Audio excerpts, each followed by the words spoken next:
جب سرکار مدینہ صلی اللہ تعالی علیہ وآلہ وسلم کا وصال ظاہری ہو گیا، صحابہ کرام پر قیامت قائم ہو گئی، صحابہ کرام بے قرار ہو گئے، بے تاب ہو گئے، مدینے کی گلیوں میں زندگی دوبھر ہو گئی۔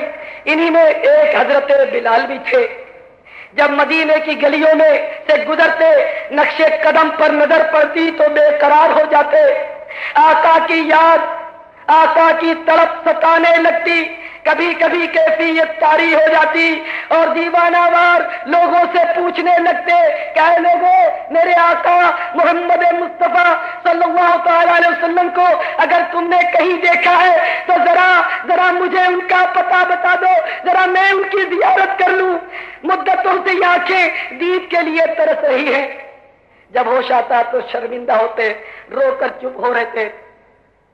6 مہینے یہ سال اسی طرح گزرے، شدت چنانچہ ملک شام کی طرف ہجرت کر گئے، حلب میں سکونت اختیار کر لی۔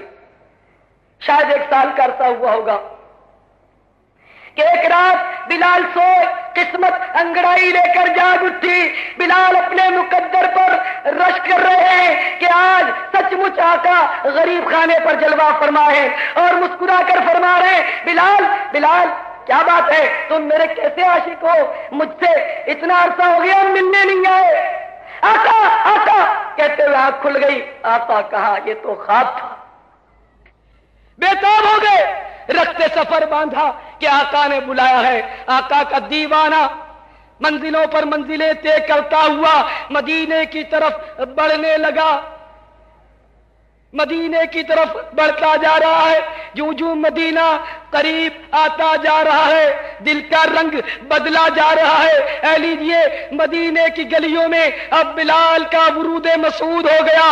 پھر جب در و دیوار پر نظریں پڑی، پھر سینے میں تھما ہوا طوفان آنکھوں کے ذریعے نکل آیا اور بلال پھوٹ پھوٹ کر رونے لگے۔ پھر دیوانہ وار آقا کو مدینے کی گلیوں میں تلاش کرنے لگے اور اسی طرح تلاش کرتے کرتے حجرہ عائشہ صدیقہ رضی اللہ تعالیٰ عنہ کے پاس آ پہنچے، قبر انور کے سامنے کھڑے ہو گئے اور رو رو کر عرض کرنے لگے، الصلاۃ والسلام علیکہ یا رسول اللہ، یا رسول اللہ، آپ کا غلام بلال حاضر ہے۔ آقا آپ ہی نے تو بلایا ہے، آپ نے بلایا اور خود پردے میں چھپ گئے۔ آقا ایک نظر جلوہ دکھا دیجیے آقا۔ شدہ خبر مدینے کے کوچہ و بازار میں گرم ہو گئی، جوک در جوک قبر رسول صلی اللہ تعالی علیہ وسلم کے گرد لوگوں کی بھیڑ ہونے لگی، منت و سماجت ہو رہی ہے، منت و سماجت ہو رہی ہے۔ بلال ایک بار وہی سوز بھری آذان سناؤ۔ بلال سب سے ہاتھ باندھ باندھ کر معافی طلب کر رہے ہیں کہ میرے پیارے بھائیوں، تمہیں تو معلوم ہے کہ وہ وقت بھی کیا وقت ہوتا تھا کہ جب سرکار مدینہ صلی اللہ تعالی علیہ وسلم جلوہ فرما ہوتے تھے، میں آذان دیتا تھا، وہ حسین منظر اب میں کہاں لاؤں گا کہ جب میں اشہد ان محمد رسول اللہ صلی اللہ تعالی علیہ وسلم کہتا تھا تو آقا کی طرف انگلی اٹھا دیتا تھا اور آقا مسکرا پڑتے تھے۔ اب وہ مسکراہٹ نہیں دیکھوں گا تو میں کیسے اپنے دل کو سنبھالوں گا؟ مجھے معاف کر دو، مجھے معاف کر دو، میں اذان کی تاب نہیں رکھتا۔ اور لوگوں کے ذہن میں بھی، لوگوں کی نگاہوں میں بھی وہی منظر، وہی دلکش منظر کھڑا ہو گیا تھا۔ وہ اذان سننے کے لیے بےتاب تھے۔ باہم مشورہ کر کے بعض لوگ دوڑے دوڑے حسنین کریمین کو اٹھا لائے کہ جب یہ شہزادے کہہ دیں گے تو پھر بلال انکار نہیں کر سکے گا۔ چنانچہ حسنین کریمین کو لایا گیا۔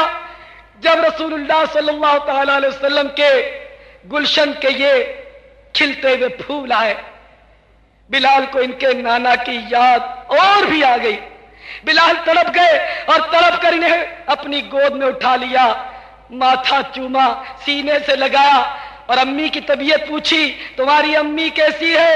شہزادوں نے رو کر عرض کیا، اے ام مکرم، اے چچا جان، ہماری امی جان سیدہ خاتون جنت فاطمۃ الزہرا رضی اللہ تعالی عنہ جب سے نانا جان کا انتقال ظاہری ہوا بے قرار رہتی تھی، اور بس تھوڑے ہی عرصے کے بعد ہماری امی جان نانا جان سے ملنے چلی گئی، وہ پردہ کر گئی۔ حضرت بلال کو بڑا صدمہ ہوا، بچوں کو دلاسا دیا، تعزیت کی۔ شہزادوں نے جب شفقت دیکھی تو ننھے شہزادے بول پڑے، چچا جان ہمیں نانا جان کے دور والی اذان نہیں سناؤ گے؟ اب بلال میں انکار کی گنجائش کب تھی؟ اب انکار کی گنجائش کب تھی؟ شہزادوں کا حکم ملا، بلال نے اذان شروع کر دی۔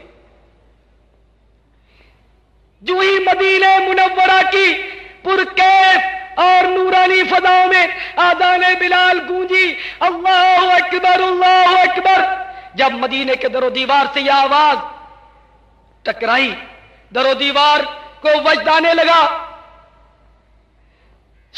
لوگ گلیوں اور بازاروں میں نکل آئے، بچے اور عورتیں چھتوں پر چڑھ گئے، ہر آنکھ اشکبار ہے، ہر دل بے قرار ہے، ہر آنکھ رسول اللہ کی متلاشی ہے کہ وہی دور سب کی نگاہوں میں آ گیا، وہی منظر سب کی نگاہوں میں پھرنے لگا، اور دلوں میں ہوک اٹھ رہی تھی، آہوں کا دھواں فضاؤں میں پھیلا ہوا ہے۔ آذان مدینہ طیبہ کی فضاؤں میں گونجتی جا رہی ہے، اللہ اکبر اللہ اکبر۔ جو جو آذان کے کلمات بڑھتے چلے جا رہے ہیں، رونے کی آوازیں، چیخ و پکار کی آوازیں اٹھتی ہوئی فضا کی پنہائیوں میں گم ہوتی چلی جا رہی ہیں۔ سارا مدینہ غم میں ڈوب گیا ہے۔ اشہد ان لا الہ الا اللہ، اذان کے کلمات بڑھتے جا رہے ہیں، بچے ماں سے لپٹ لپٹ کر کہہ رہے ہیں، امی جان امی جان، مؤذن رسول اللہ بلال تو آ چکے ہیں، امی جان رسول اللہ نظر نہیں آ رہے، رسول اللہ کہاں ہے؟ رسول اللہ اپنے حجر اقدس سے کب باہر تشریف لائیں گے؟ ماؤں کی چیخیں بلند ہو رہی ہیں، اپنے لاڈلوں کو سینے سے چمٹا چمٹا کر دلاسا دے رہی ہیں کہ بچوں، جس سونے آقا کو تمہاری پیاسی نگاہیں تلاش کر رہی ہیں، ہماری بے قرار نگاہیں بھی انہی آقا کو ڈھونڈ رہی ہیں۔ جب حضرت بلال اشہد ان محمد رسول اللہ صلی اللہ تعالی علیہ وسلم پر پہنچے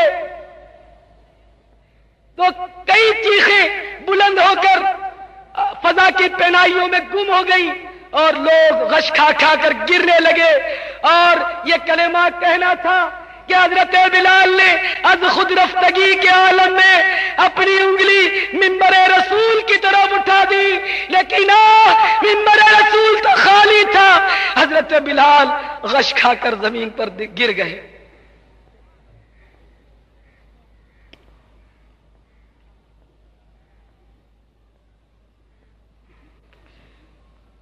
بلال آذان مکمل نہ کر سکے۔ یہ تھا میرے پیارے اسلامی بھائیوں ہمارے آقا کے صحابہ کا عشق رسول صلی اللہ تعالی علیہ وسلم